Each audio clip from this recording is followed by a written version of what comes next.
ये क्लास 12 की chemistry class है। हम पढ़ रहे हैं फिनॉल। तो फिनॉल में हमने इनको मेथड्स ऑफ प्रिपरेशन को हमने जो है पिछले लेक्चर्स में देखा है।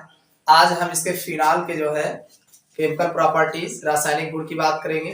तो इसके रासायनिक गुणों को अलग अलग हम डिवाइड करके इसको थोड़ा थोड़ा करके देखेंगे।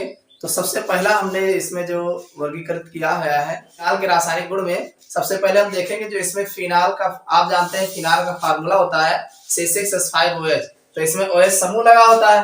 तो सबसे पहले OH समूह की अभिक्रिया देखेंगे कि OH समूह किस प्रकार से रासायनिक अभिक्रिया करते हैं। अब बात आती है OH समूह जो रासायनिक अभिक्रिया कर रहा है, तो कुछ रासायनिक अभिक्रिया ऐसे करेगा कि ये अल्कोहल से अलग अभिक्रिया करेगा। अल्कोहल में भी तो OH समूह होता है, C2H5OH वो भी अल्कोहल है, एथिल अल्कोहल।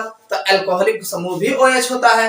तो कुछ अभिक्रिया इसमें फिनॉल में अल्कोहल से अलग होती है और कुछ अभिक्रिया अल्कोहल के समान होती है। तो पहले हम अल्कोहल से भिन्न अभिक्रिया देखेंगे, उसके बाद फिर देखेंगे अल्कोहल से समान अभिक्रिया। तो सबसे पहले हम बात करेंगे इसमें अल्कोहलों से भिन्न अभिक्रिया, रिएक्शंस डिफरेंट फ्रॉम अल्कोहल। अब अल्कोहलों से भिन्न अभिक्रिया में सबसे पहला गुण है इसका अम्लीय गुण, यानी ये जो है अम्लीय गुण प्रदर्शित करता है। तो अम्लीय गुण देखिए, इसका अम्लीय गुण पूछा जाता है। फिनॉल जो है अम्लीय गुण प्रदर्शित करता है, कारण सहित स्पष्ट कीजिए। ये अलग से क्वेश्चन बनाता है, तो इसको पहले हम जान लेते हैं। चलिए हम बात करते हैं फिनॉल के अम्लीय गुण होने के कारण क्या है। तो देखिए सबसे पहली बात आती है अम्लीय गुण में कि फिनॉल दुर्बल अम्लीय है। एक चीज ध्यान रखना, प्रबल अम्ल और दुर्बल अम्ल। प्रबल अम्ल में आपके जो आते हैं वो HCl आता है, HNO3 आता है और H2SO4 होता है। इनके अलावा कोई प्रबल अम्ल आपको देखने को नहीं मिलेगा। तो एक चीज ध्यान रखना दिमाग में कि प्रबल अम्ल तो होगा ही नहीं, होगा तो कोई दुर्बल अम्ल होगा, ठीक है। तो फिनॉल जो होते हैं ये दुर्बल अम्लीय होते हैं। और दूसरी बात, अब चूंकि अम्लीय गुण है, अम्ल है, तो अम्ल क्या करते हैं, अम्ल जो है नीले लिटमस पेपर को लाल कर देते हैं। इसको ध्यान रखना, अम्ल जो भी होते हैं वो नीले लिटमस पेपर को लाल कर देते हैं। तो इसलिए यह नीले लिटमस पेपर को लाल कर देता है। और सुनिए, फिनॉल अल्कोहल से प्रबल अम्लीय होता। अब इसमें भी बात आई अल्कोहल और फिनॉल में, तो आपसे पूछा जाएगा कि अल्कोहल और फिनॉल में कौन प्रबल अम्लीय है। तो एक चीज ध्यान रखना, फिनॉल जो है अल्कोहल से प्रबल अम्ल है, यानी उससे ज्यादा स्ट्रॉन्ग एसिड है। अल्कोहल में अम्लीय गुण कहा जाता है होता होगा, लेकिन नहीं ना के बराबर होता है, उससे ज्यादा अम्लीय आपका फिनॉल बैठेगा। तो यही कहा गया है कि ये प्रबल अम्लीय होते हैं, परंतु कार्बोक्सिलिक अम्ल से ये दुर्बल अम्लीय होते हैं। अब अगर हम कार्बोक्सिलिक ग्रुप की बात करें, जैसे COOH, जैसे एसिटिक एसिड है, तो एसिटिक एसिड से फिनॉल, अब चूंकि एसिटिक एसिड है भाई, CH3COOH है ना, तो वो एसिड नाम ही है, वो तो अम्ल होगा ही होगा। उससे अगर फिनॉल की तुलना कराओगे तो उससे वो दुर्बल होगा, फिनॉल दुर्बल होगा और एसिटिक एसिड प्रबल होगा। तो ये कहा गया कि कार्बोक्सिलिक अम्ल से दुर्बल होते हैं जबकि अल्कोहल से प्रबल होते हैं। समझ में आई बात कि नहीं? आगे देखो, तो परंतु कार्बोक्सिलिक अम्ल से दुर्बल अम्लीय होते हैं। अगर इसके हम क्रम की बात करें, 2 4 6 लोगों के साथ तुलना करा के देखें, तो सबसे पहले देखो कार्बोक्सिलिक अम्ल जो होगा ये ज्यादा स्ट्रॉन्ग एसिड होगा, ये स्ट्रॉन्ग एसिड है। उसके बाद H2CO3 जो एक कार्बोनिक अम्ल बोला जाता है, इसकी अपेक्षा ये कम अम्लीय होगा, यानी सबसे ज्यादा इसमें जो है इससे ज्यादा ये होगा, ये कम होगा। और इनसे कम आपका C6H5OH यानी फिनॉल होगा, यानी सबसे ज्यादा RCOH होगा, फिर H2CO3 होगा इनसे कम, और इनसे कम हमारा C6H5OH होगा, और फिर इससे कम जो है HOH होगा, H2O यानी जो जल होता है उसकी अम्लीयता जो है फिर फिनॉल से कम होती है। और फिर अल्कोहल जो है जल से भी कम इसकी अम्लीयता होती है। समझ में आ गया नहीं? यानी सबसे कम अम्लीय अगर देखा जाए तो यहाँ पे आपका ROH अल्कोहल है, इसका मतलब अल्कोहल जो है जल से भी कम जो है अम्लीय होते हैं, और जल से ज्यादा अम्लीय फिनॉल होता है, फिनॉल से अम्लीय H2CO3 होता है, और इससे ज्यादा अम्लीय RCOH होता है। तो इतनी बात समझ में आ गई ना कि ये फिनॉल हमारा जो है अल्कोहल से प्रबल अम्ल होता है। समझ में आ गई बात? चलो अब बात आती है, इसको हम अलग अलग स्टेट में करके देखते हैं। सबसे पहले कहा गया फिनॉल में ऑक्सीजन परमाणु का एकाकी इलेक्ट्रॉन युग्म अनुनाद में भाग लेता है। देखिए आप जानते हैं जो फिनॉल है ये आपका फिनॉल है, ये तो फिनॉल है, इसको आप ऐसे बनाओ, तो ये जो O होता है इस पर 2 लोन पेयर होते हैं। कैसे मालूम कि 2 लोन पेयर होता है? ऑक्सीजन है, ऑक्सीजन का परमाणु क्रमांक अगर देखा जाए तो कितना होता है? 8 होता है। इलेक्ट्रॉनिक कॉन्फ़िगरेशन 2-6 होता है, मालूम नहीं? अरे ऑक्सीजन एटम है तो ऑक्सीजन का परमाणु क्रमांक 8 होता है। इलेक्ट्रॉनिक विन्यास करोगे तो 6 आएगा।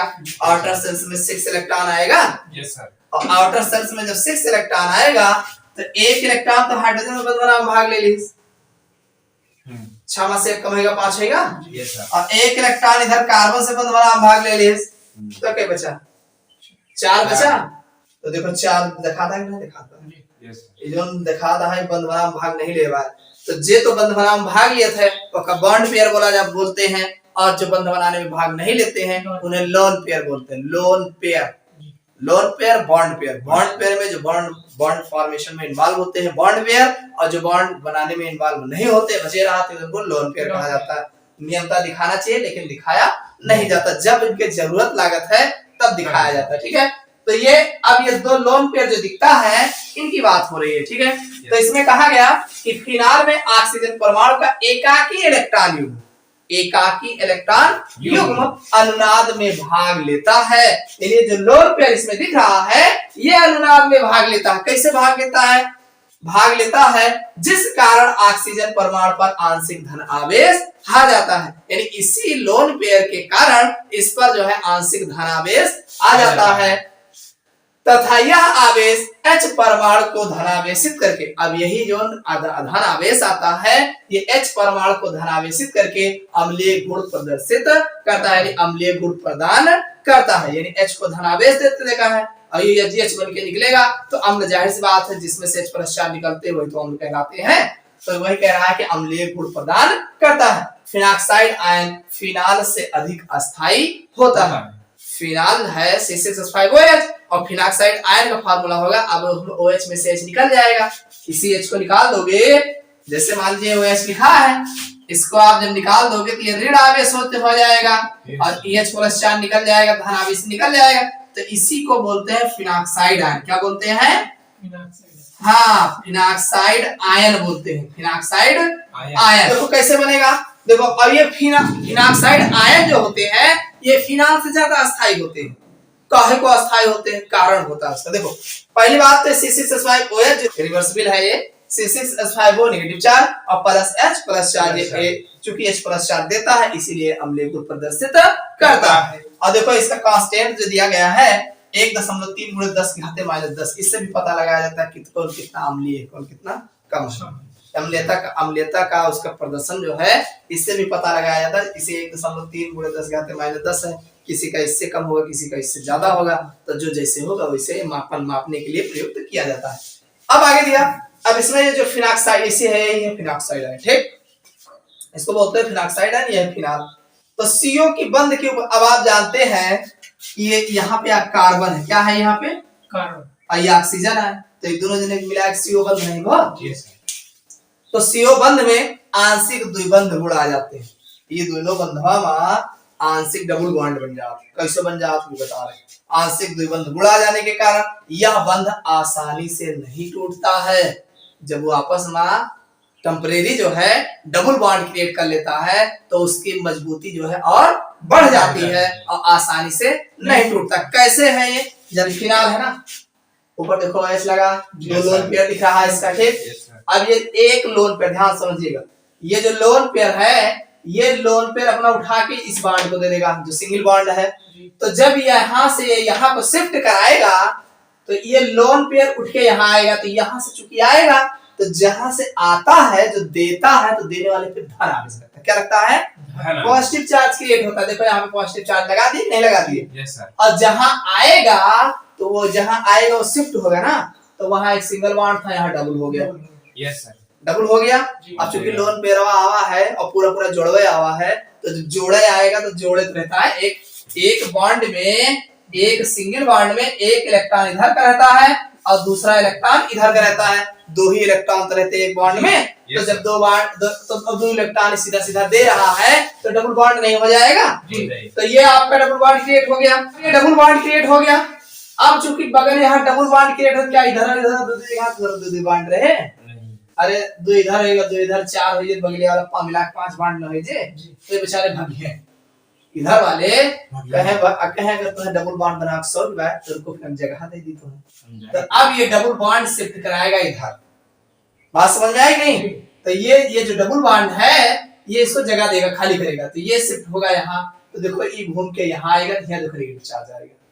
अरे जहाँ जाए वहाँ ऋण आवेश, और जहाँ से आवा वहाँ धन आवेश, तो यहाँ धन आवेश लगा, यहाँ ऋण आवेश लगा, और वही एक ऋण आवेश पे 2 लोन पेयर रहा।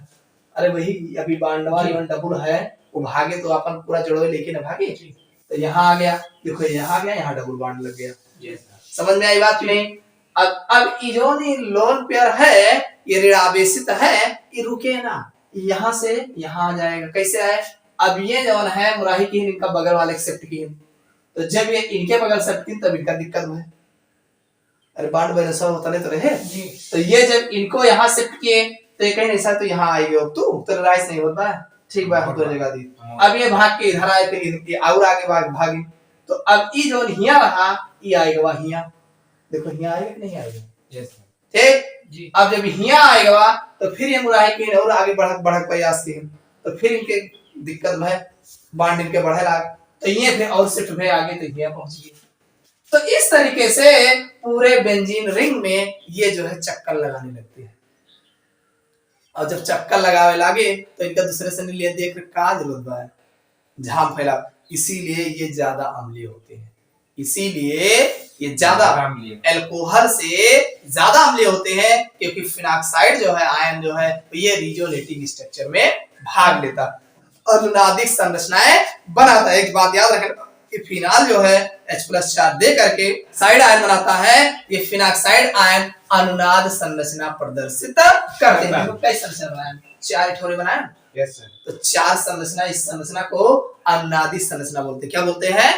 अनुनादी संरचना बोलते हैं। समझ में आया कि नहीं? बात तो इसीलिए ये ज्यादा अम्लीय होते हैं। इतनी बात क्लियर हो गई? और आगे देखो, अब बात सेकंड क्या है कि फिनाल में H+ आयन मुक्त होने के पश्चात जब H+ निकाल देता है तो बना फिनॉक्साइड आयन C6H5 को नेगेटिव चार्ज भी अनुनाद के कारण अस्थायी होता है। ये तो वही ना निकाला रहा तो ये बनाई, और जब H+ निकाले तो जाए तो धन आवेश, तो हमारे ऋण आवेश बने, तो यथा ऋण आवेश बने ना बने? अरे H+ जब बगलिया से गायब हुए तो बगलिया ऋण आवेश बनेगा, तो ई ऋण आवेश हिया से हिया आए, हिया से हिया आए, ऐसे वो चक्कर लगाए। जब फिनॉक्साइड आयनोन चक्कर लागत बा, तो जब ये फिनाले में चक्कर लगाए रहा है, और जब ऋण आवेशित हो तो चक्कर ना लगाए, वो लगाए। तो इसीलिए जो है ये जो फिनॉक्साइड आयन बनेगा वो भी अनुनाद के कारण अस्थायी होता है। समझ में आई बात कि नहीं? तो जबकि एल्कोक्साइड आयन, अगर हम एल्कोहल वाले आयन की बात करें, R नेगेटिव में है, अरे एल्कोहल में ROH होता ना, यस भाई, जो एल्कोहल होता है ROH होता है, तो EH+ निकाला तो ये नेगेटिव बनाए कि ना बनाए? तो ये एल्कोक्साइड आयन हुआ, ये एल्कोक्साइड आयन हुआ ना। तो एल्कोक्साइड आयन में कहां रिजोनेटिंग स्ट्रक्चर दिखाओगी, कहां में बेंजीन रिंग बनावाएगी, घूमोगे के इलेक्ट्रॉन इधर से उधर नहीं घूमेगा ना।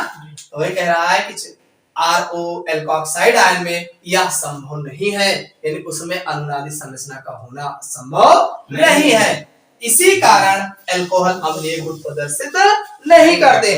अब जाहिर सी बात है अल्कोहल में जो है अनुनादी संरचना नहीं होगी, इसीलिए अल्कोहल अम्लीय गुण प्रदर्शित नहीं करते हैं, जबकि फिनाल में जो है फिनॉक्साइड आयन में रिजोनेटिंग स्ट्रक्चर अनुनादी संरचना प्रदर्शित करते हैं, इसीलिए अल्कोहल से ज्यादा अम्लीय होते हैं। समझ में आई बात कि नहीं? तो ये तो था फिनाल का अम्लीय गुण का प्रदर्शन। और क्वेश्चन बनेगा आपका जो पूछा जाएगा एग्जाम में कि फिनाल जो है अल्कोहल से प्रबल अम्ल होता है, क्यों होता है, या अम्लीय होता है तो क्यों होता है, कारण सहित स्पष्ट कीजिए। तो आपको इतना बढ़ा चढ़ा के बढ़िया से एक स्ट्रक्चर इसको जरूर बनाना है। इसको बना दोगे, बता दोगे कि हाँ ये इनसे ज्यादा अम्लीय होती, इनसे कम होती, काहे का होती, तो इनका रिजोनेटिंग स्ट्रक्चर बना के बता देना। और बता देना अल्कोहल के संभव नहीं है कि नो रिजोनेटिंग स्ट्रक्चर दे लेंगे 4 छठोरे, तो नहीं दे पाएंगे, तो इसीलिए उनसे दुर्बल रहेंगे। समझ में आ गया कि नहीं?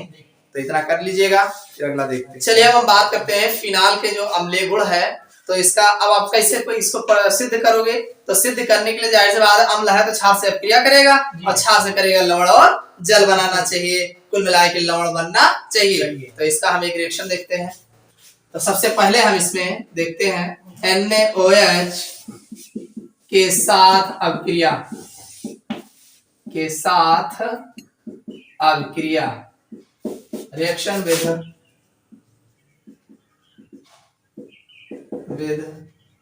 NaOH।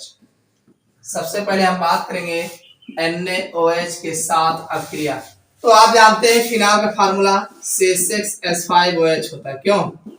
और NaOH ही आए, क्षार आए, का आए NaOH, क्षार ही तो है। तो क्षार आए तो करेगा क्या? इधर का है, इधर H है, इधर OH, इधर OH है और इधर H है। अगर इनका मिला दीजिए तो H2O बन जाए, जल बन जाए, और बचा का C6H5O Na, तो ये हो जाएगा C6H5O Na और ये बन गया H2O। तो भाई जल बन गया फिनाक्साइड, सोडियम फिनाक्साइड है। क्या है ये? सोडियम फिनाक्साइड, सोडियम फिनाक्साइड है, फिनाक्साइड। और इनका जनरेटर वाटर। तो आप कह सकते हो कि जब हम फिनाल फिनाल की अभिक्रिया NaOH क्षार के साथ कराते हैं तो सोडियम फिनाक्साइड तथा जल प्राप्त होता है। हो जाएगा? Yes sir. अगले हेडिंग डाल लो, विद्युत धनात्मक धातुओं ब्रैकेट में Na या K से क्रिया। देखो अब चूंकि ये फिनाल है तो फिनाल जो है विद्युत धनात्मक धातुओं से अभिक्रिया करता है। कैसे करता है? देखो C6H5OH है, यही तो फिनाल है। अब अगर हम 2 पार्टिकल Na ले लें, क्या ले लें? 2 पार्टिकल Na ले लें, तो अब देखो H 2 पार्टिकल लियो, 2 H निकलेगा, 2 Na यहाँ लगेगा, तो क्या होगा? ये बन जाएगा C6H5O Na बन जाएगा और ये जो है H2 इसमें से निकलेगा, तो फिर वही बन जाएगा सोडियम फिनाक्साइड। कहने मतलब कि विद्युत धनात्मक धातुओं से फिनाल अभिक्रिया करता है और फिर हाइड्रोजन गैस मुक्त करता है। ये इस तरीके से जो अभिक्रिया कर रहा है विद्युत धनात्मक धातुओं के साथ अभिक्रिया, ये जो है आपके एल्कोहल भी करते हैं, यह अभिक्रिया एल्कोहल भी करता है। ठीक है, तो जाने रहो ये 2 अभिक्रिया है, ये इसके अम्लीय गुण प्रदर्शित करते हैं। इसके बाद अगला जो बताएंगे वो बताएंगे अपचयन। सेकंड हेडिंग डाल लो, अपचयन, जिसे हम रिडक्शन बोलते हैं। रिडक्शन फिनाल की कुछ जो है हम अपचयन अभिक्रिया के बारे में बात करेंगे। देखिए ये आपका फिनाल है C6H5OH, ठीक। yes, इसको हम Zn जिंक चूर्ण के साथ जो है गर्म करेंगे, वो निकाल के इनको दे देंगे, ZnO बन जाएगा। yes, और H बेचारे हम लग जाएंगे, तो C6H6 और प्लस ZnO, ये है जिंक ऑक्साइड और ये है बेंजीन। और कैसे बताओगे कि जब हम फिनाल को जिंक चूर्ण के साथ जो है गर्म करते हैं तो हमें बेंजीन प्राप्त होता है। समझ में आया कि नहीं? इस क्लास में बस इतना है, फिर अगले क्लास में